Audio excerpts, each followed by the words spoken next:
Helen, mabenta ang luto mo. Saan ka natutong magluto ng ganito? Ang sarap ah. Uy, pansinin mo naman. Magiging mayor yan sa kabilang bayan.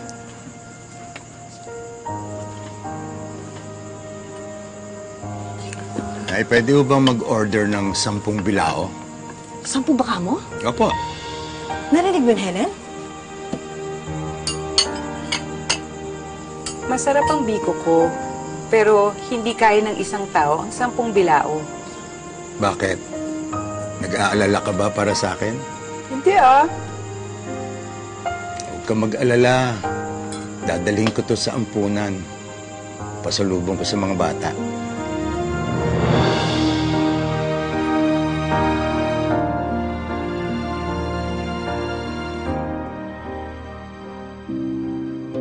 Helen. Sinungaling ka! Sinabi mo sa akin, maghihiwalay kayo ng asawa mo. Niloko mo lang ako! Helen, talaga naman makikipaghiwalay na ako eh. Kaya lang, ako kasi yung napili ng partidong tumakbong mayor sa susunod na eleksyon. Kailangan ko ang asawa ko. Huwag ka na magpapakita sa akin kahit kailan! Helen.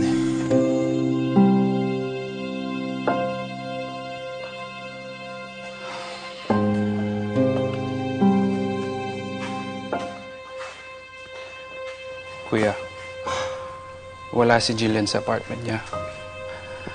We are still trying to trace kung nasaan siya. Lintik! Buwisit talaga! Moises, we need to find Clara soon. Hinahanap siya ng tao. Ano kaya kung palabasin nating kinidnap siya? Kapag ganun, makukuha natin ang simpati ng mga tao. Ma, hindi natin pwedeng gawin yon. Paano kung magsalita si Clara? Lalabas tayong sinungaling. Anong gagawin natin, Moises? Moises! Hoy, kinakausap kita. Ano bang iniisip mo? Kanina ka patahimik dyan. Nag-iisip ako ng paraan para mahanap ang manugang mo. Ako pa rin naman ang puputakan ng problemang to, di ba?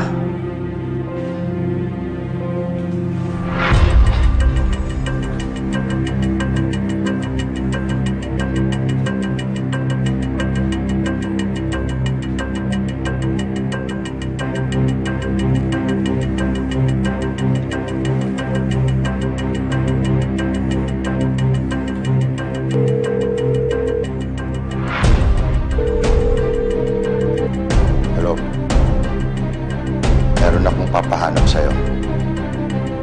Helen Villafuerte ang pangalan.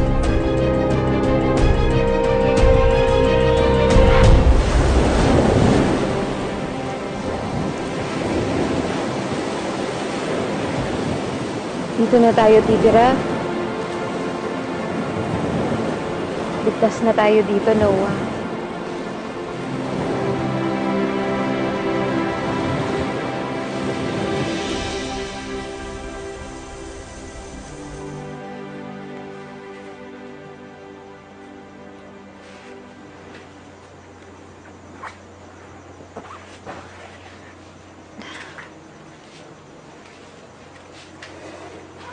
Tita, wala po talagang pwedeng makaalam na nandito kami, ah.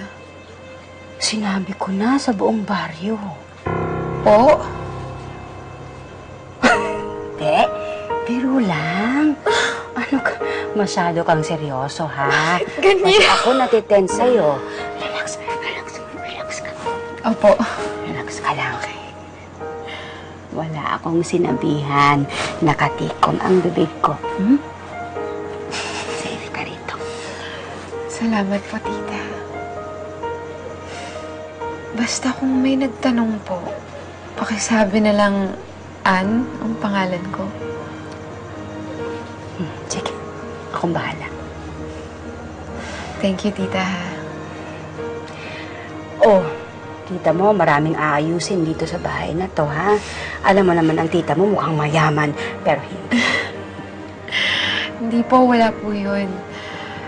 Malaking bagay nga po na inalagaan niyo po yung bahay na to eh. Dami ko na nga pong utang sa inyo eh. Uy, ano ba yung sinasabi mo? Ako ang may malaking utang na loob sa inyo. Ang mama mo ang pinakamabait kong pinsan. At kung hindi dahil sa kanya, baka kung saan na pinulot ang beauty ko.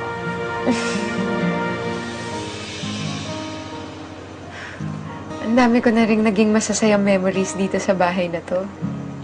Kasama kayo. Sina mama, si papa. Sana pati kami ni Noah, marami din yung maging masayang memories namin dito.